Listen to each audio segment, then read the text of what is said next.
하나님 말씀 함께 보겠습니다. 누가복음 3장 23절부터 38절까지 말씀입니다. 누가복음 3장 23절부터 38절까지 말씀입니다. 좀 긴 말씀인데 함께 봉독하도록 하겠습니다. 예수께서 가르치심을 시작하실 때에 30세쯤이 되시니라. 사람들이 아는 대로는 요셉의 아들이니 요셉의 위로는 헬리요, 그 위는 맏다시요, 그 위는 레위요, 그 위는 멜기요, 그 위는 안나요, 그 위는 요셉이요, 그 위는 맏다디아요, 그 위는 아모스요, 그 위는 나훔이요, 그 위는 에슬리요, 그 위는 낫게요, 그 위는 마야시요, 그 위는 맏다디아요, 그 위는 서머인이요, 그 위는 요색이요, 그 위는 요다요, 그 위는 요하나니요, 그 위는 레사요, 그 위는 스룹바벨이요, 그 위는 스알디엘이요, 그 위는 네리요, 그 위는 멜기요, 그 위는 아띠요, 그 위는 고삼이요, 그 위는 엘마담이요, 그 위는 엘루요, 그 위는 예수요, 그 위는 엘리에서요, 그 위는 요림이요, 그 위는 맏다시요, 그 위는 레위요, 그 위는 시므온이요, 그 위는 유다요, 그 위는 요셉이요, 그 위는 요남이요, 그 위는 엘리야김이요, 그 위는 멜레야요, 그 위는 맨나요, 그 위는 맏다다요, 그 위는 나단이요, 그 위는 다윗이요, 그 위는 이세요, 그 위는 오벳이요, 그 위는 보아스요, 그 위는 살몬이요, 그 위는 나손이요, 그 위는 아미나답이요, 그 위는 아니요, 그 위는 헤스론이요, 그 위는 베레스요, 그 위는 유다요, 그 위는 야곱이요, 그 위는 이삭이요, 그 위는 아브라함이요, 그 위는 데라요, 그 위는 나홀이요, 그 위는 스룩이요, 그 위는 루우요, 그 위는 벨렉이요, 그 위는 헤버요, 그 위는 살라요, 그 위는 가이나니요, 그 위는 아박사시요, 그 위는 셈이요, 그 위는 노아요, 그 위는 메렉이요, 그 위는 무드셀라요, 그 위는 에녹이요, 그 위는 야렛이요, 그 위는 마할랄렐이요, 그 위는 가이나니요, 그 위는 에노스요, 그 위는 셋이요, 그 위는 아담이요, 그 위는 하나님이시니라. 아멘. 오늘 말씀을 준비하면서 많이 고민했던 것은 이 본문을 다 읽을까 말까였습니다. 다 읽자니 이름도 이제 헷갈리고 길기도 해서 중요한 우리가 아는 이름만 읽으려고 했는데 이런 생각을 했습니다. 제가 천안전시거든요. 근데 누가 이제 천안전시 족보를 쭉 읽다가 제 이름 빼고 지나가면 기분이 별로 좋지 않겠다 싶어서 오늘 나온 분들의 이름을 다 읽어보았습니다. 예수님의 족보입니다. 예수님의 족보는 두 군데에 기록을 하고 있는데 하나는 마태복음이고 하나는 오늘 읽은 누가복음입니다. 마태복음은 1장부터 이렇게 시작합니다. 아브라함과 다윗의 자손 예수 그리스도의 계보라 하며 이 족보부터 시작을 하고 있고 누가복음은 오늘 읽으신 것처럼 이 3장의 후반에 기록이 되어 있습니다. 차이점들이 몇 가지가 있고 다 의미들이 있는데 눈에 한 번에 이렇게 보여지는 것은 이 마태복음은 아브라함부터 누가 누구를 낳고 하면서 이렇게 아래로 내려오는 그런 형식으로 되어서 예수님까지 내려온다면 이 누가복음은 예수님부터 그 위로는 누구고 위로 하면서 결국에는 아담을 지나 하나님까지 이렇게 올라가는 그런 족보입니다.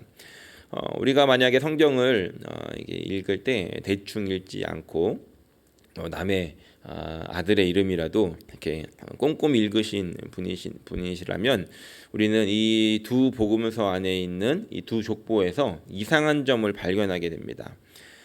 예수님의 아버지 요셉 위로부터 다윗까지 겹쳐지는 이름이 딱 두 번 나온다는 것이죠. 물론 이름이 반복되는 것도 있지만 그 대에서 겹쳐지는 이름이 많지 않다는 겁니다. 누가복음부터 보면 오늘 23절 말씀인데요. 요셉의 위로는 헬리요 이렇게 기록되어 있습니다. 그러니까 예수님의 아버지 요셉, 그 요셉의 아버지가 헬리다라고 기록을 하고 있는데 마태복음 1장 16절을 보면 이제 내려오는 족보니까 야곱은 마리아의 남편 요셉을 낳았으니라고 합니다. 여기서 보면 요셉의 아버지는 야곱이 되는 것이죠. 요셉의 아버지가 지금 다릅니다. 이름이 잘못 적혔나. 그래서 그 위로 올라가 보면 누가복음은 헬리 위로 맏닷이라고 기록하고 마태복음은 야곱의 위로 맏단이라고 기록합니다. 그러니까 맏닷과 맏단이 비슷한 것 같은데 정확하게 보면은 다릅니다. 그리고 이 누가복음에서 이 맏닷의 위로는 레위고 마태복음에서 맏단의 위로는 엘르아살입니다.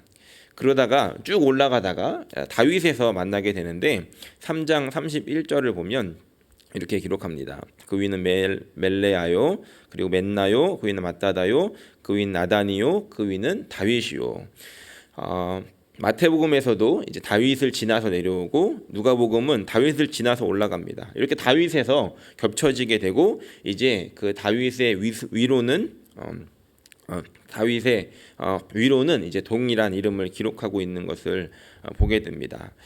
그래서 이런 이제 그 앞에 다윗의 아들도 보면 마태복음은 다윗의 아들 솔로몬으로 내려오고 누가복음은 다윗의 아들을 나단이라고 기록을 하고 있는 것이죠. 제가 이제 표를 하나 만들어봤습니다. 제가 지금까지 말씀드린 이름이 이렇게 머릿속으로 잘 이렇게 정리가 안 될 수 있으니까 잘 보이시나요? 이런 이제 표를 그릴 수 있을 것 같습니다. 예수님의 위로 요셉, 그리고 그 위로 파란 쪽은 마태복음 나오는 족보, 누가복음은 이렇게 노란색으로 주황색으로 기록을 했는데 올라가다가 다윗에서 다시 만나고 그 위로는 이제 동일한 족보를 사용한다는 것이죠. 그러면 여기서 한 가지 이제 질문을 드리고 싶습니다. 마태복음에 나오는 솔로몬 그리고 또 누가복음에 나오는 나단 둘 중에 누가 다윗의 아들일까요? 정답은 둘 다입니다. 둘 다. 사무엘하 5장 13절과 15절을 보면 이렇게 기록하고 있는데요. 다윗이 헤브론에서 올라온 후에 예루살렘에서 처첩들을 더 두었으므로 아들과 딸들이 또 다윗에게서 나니 예루살렘에서 그에게서 난 자들의 이름은 삼무아와 소밥과 나단과 솔로몬과 이렇게 기록합니다. 나단도 솔로몬도 다윗의 아들이고 형제라는 것을 알 수 있습니다. 우리가 잘 알고 있는 암놈, 길르앗, 압살롬은 예루살렘 오기 전에 헤브론에서 낳은 아들이고요.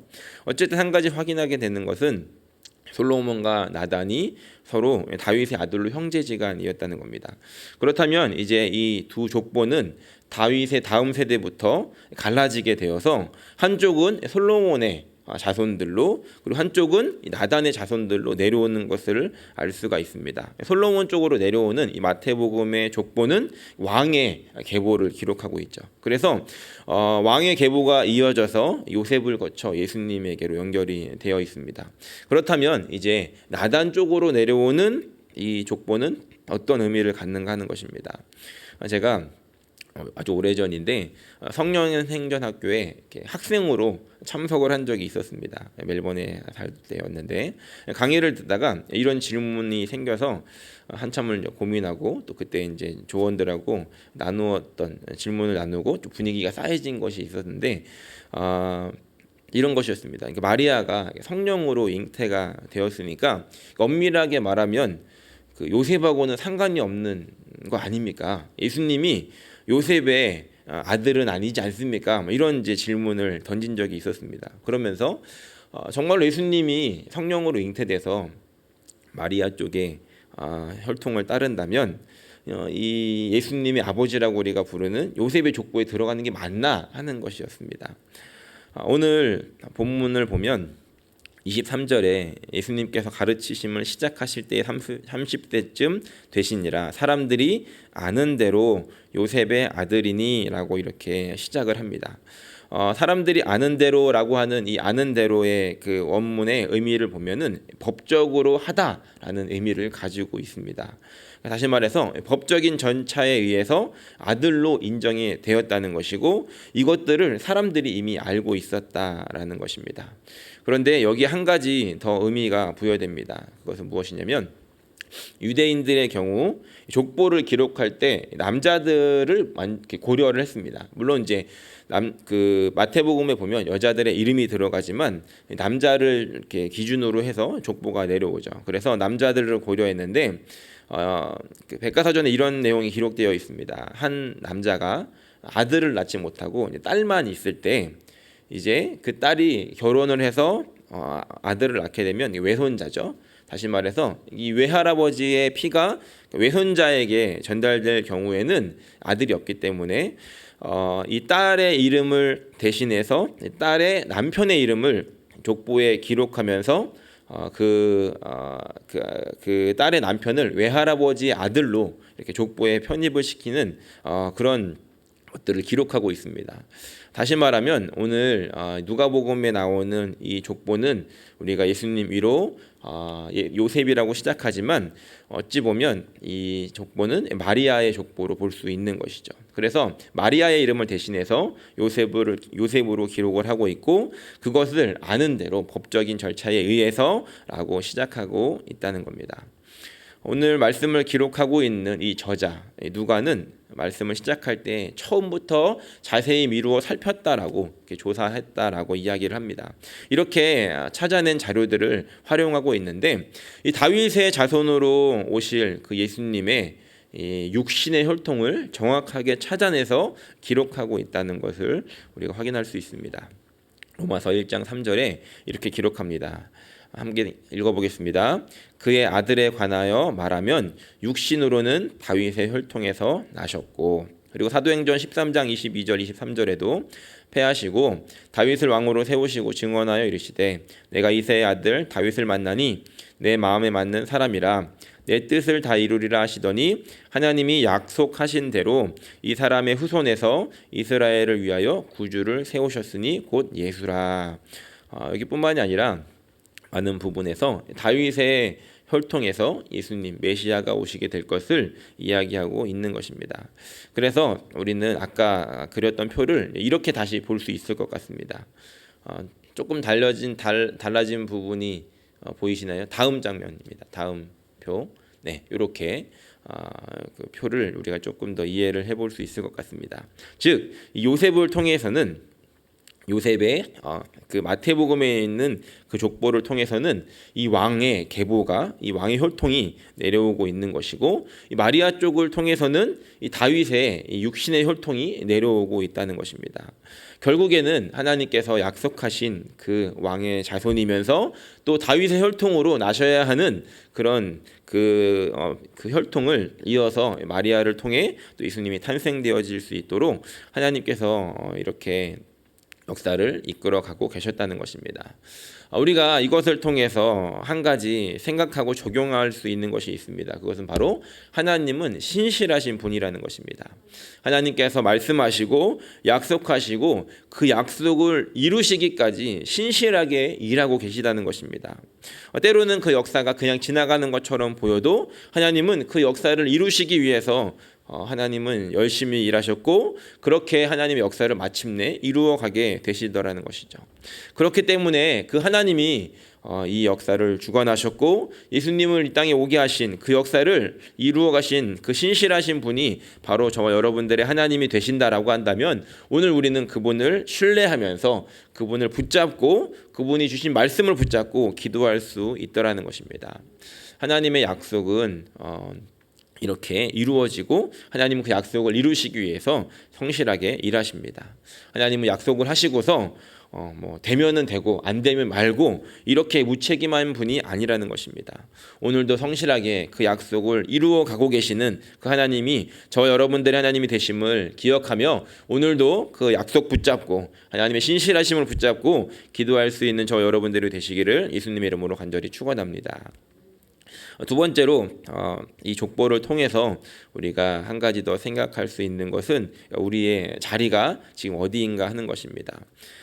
오늘 아까 읽었던 요셉의 아버지로 나왔던 헨리, 마리아의 아버지가 되겠죠. 그리고 마탓 이런 사람들 이렇게 우리가 이제 한 번쯤은 들어봤지만 잘 모르는 이름이지 않습니까?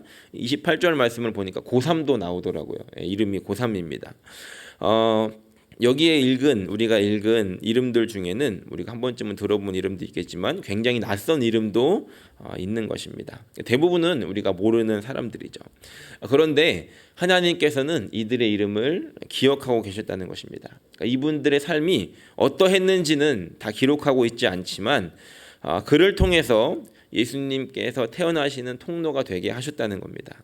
그리고 그렇게 믿음의 가문이 이루어지는 것을 우리는 이 족보를 통해서 보게 되는 것입니다. 우리가 이 말씀을 생각하면서 어떻게 보면 굉장히 단순해 보이고 지루해 보이는 사람들의 이름으로만 기록되어져 있는 족보이지만 여기서 우리가 한 가지 생각해 볼 수 있는 것은 이들의 이름이 이렇게 성경에 기록되어지고 하나님께서 이들을 기억하셔서 오늘 우리의 입을 통해서 이들의 이름이 불리게 하셨다는 것은 마찬가지로 우리가 하나님 말씀 앞에 살아가고 있다라고 한다면 우리가 그 하나님의 그 자녀가 되었다라고 한다면 이제 그 하나님의 나라에 우리의 이름이 기록되어지고 하나님께서 우리의 이름을 기억하신 바 된다는 것을 우리가 또한 알 수 있는 것입니다. 그리고 또한 우리를 통해서 하나님이 원하시는 것은 이렇게 하나님의 약속이 이루어지는 그런 믿음의 가정, 믿음의 가문이 되어지기를 원하신다는 것입니다. 바라기는 오늘 저와 여러분들의 삶의 자리가 이런 하나님의 통로가 되어지는 자리 가운데 있음을 기억하는 하루가 되기를 소원합니다. 오늘 말씀의 제목을 뼈대에 있는 가문이라고 했는데 이 뼈대가 어떠한 우리의 이 세상에서 어떠함이 아니라 신앙의 뼈대에 있는 가문이 될 수 있기를 간절히 소원합니다. 그래서 우리가 언제가 될지는 모르지만 주님 앞에 다시 서게 되는 날 우리의 이름이 하나님의 생명책에 기록이 되어져 있는데 우리의 이름으로 우리의 하나님의 나라의 족보가 끝나는 것이 아니라 우리의 이름이 계속 이어지며 우리의 다음 세대들의 이름이 계속해서 기록되어짐으로 말미암아 우리가 그 뼈대에 있는 신앙의 가문, 그 족보를 우리가 하나님의 나라에서 확인할 수 있는, 그렇게 우리가 믿음으로 기도로 우리의 가정을 세워나갈 수 있는 그런 저와 여러분들이 되어지시기를 예수님의 이름으로 간절히 축원합니다.